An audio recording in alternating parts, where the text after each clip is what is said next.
joined by the Hall of Famer, the 12-time All-Star Oscar Robertson, who made his reputation in Southern Ohio with the Cincinnati Royals, University of Cincinnati as well, and then played in a couple of finals with the Bucks. And you played in the finals in the 1970s. Yes, I did.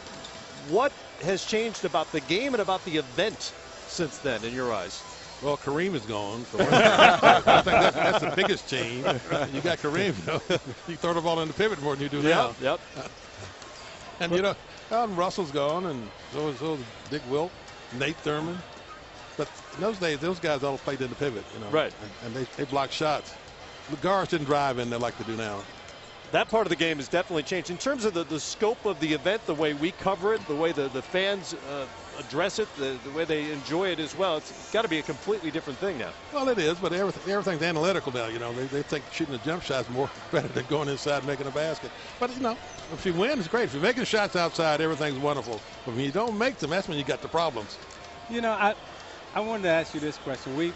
And I want to just put this in perspective for everyone. We're all excited about LeBron James having 3 triple-doubles in the finals.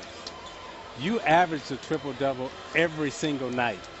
And for those of us who couldn't get triple-doubles, what's the mindset when you're going into a game, and how do you accomplish a triple-double? I thought everyone was playing the same way. I mean, I didn't want to try to get a triple-double. I was out playing and trying to win basketball games. But I noticed on the TV, they don't only go back to 1976. They don't go back any further. I don't know why they do that when they said this guy got a triple-double this game, that day. But, I think LeBron's a great basketball player, He's having fun now, man, which is great. How would you defend him?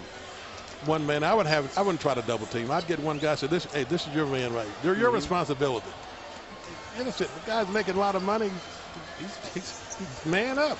Man up deal. And Mr. O, when you see the guard play today, you have so many point guards that can get to the basket and shoot the three. Is there one guard or two you like watching the play every night? Not a lot. I like Curry. I like Paul. I love Westbrook. Yes. He's a monster, man.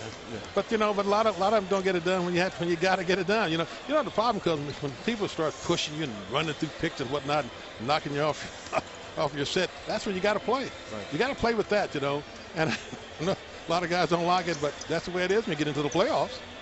I wanted to let you know, Mr. Robertson, I had a triple-double. It took me the whole 2000-2001 season, but I got 10 points, 10 rebounds, and 10 assists. Congratulations. Thank you very much. I do want to ask you, I think the thing that we're most fascinated with is coming into this series, the Golden State Warriors with the best defense in the league. And LeBron James being able to control the tempo the way that he has. How does a player, and you are certainly one of those types that at your size and what your abilities allowed you to do, how is LeBron doing that against Golden State? Because they're afraid to press it. They're afraid that when he gets the ball, they let him come down the floor at his own pace. And he's comfortable doing it. But in order to get him out, in order for Golden State to get anything, they got to press it, make him run the ball, get up and down the court with it, But if he walks the ball down, and God forbid when he has a great game, where he might miss 4 or 5 jump shots. But if he shoots 35 times, hits 30, man, it's all over. And was that something for you that made you uncomfortable, a guy getting, if there was such a thing, to be up into you in that way? No one likes to play like that, but I tell you, in my case, I got used to it. After a while, nothing bothers you when you're out there. But if you're not used to it, getting pushed, guys hit you on the elbow when you shoot and all those kind of things, it's tough. Well, going down the stretch, so many guys have a go-to move. And I've always wondered, watching your highlights, what was your go-to move when you really need a bucket? It all depends on who I was playing against.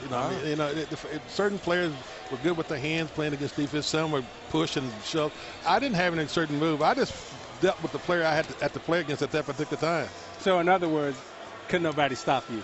I tried to play that way, but there are a lot of great defensive players. Yeah. There's no doubt about it. But you got that's why you play so long, man. You get used to everything, and it doesn't bother you, to be honest. The players from your generation seem to value toughness. Are you caught up in Dellavedova mania here in the finals? Oh, sure. I mean, when I played, Kareem was going to switch on my man.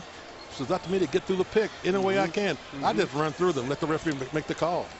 You know, then like the other night, guys that started setting hard picks, you run through those too. You know, you only get one hard pick. Then next time you said you're the one delivering the lick. You know, but here again, you know, it's this different thing. You know, different guard play, different defensive terminology. You know, I mean, I didn't want Kareem to switch on a guard for me. The only man ever to average a triple-double in a regular season, and it happened way before 1976, by the way. I don't know. Yes, it did. We kept track of that. We're tracking all that. The Hall of Famer and NBA champion, the Big O, Oscar Robertson, everybody.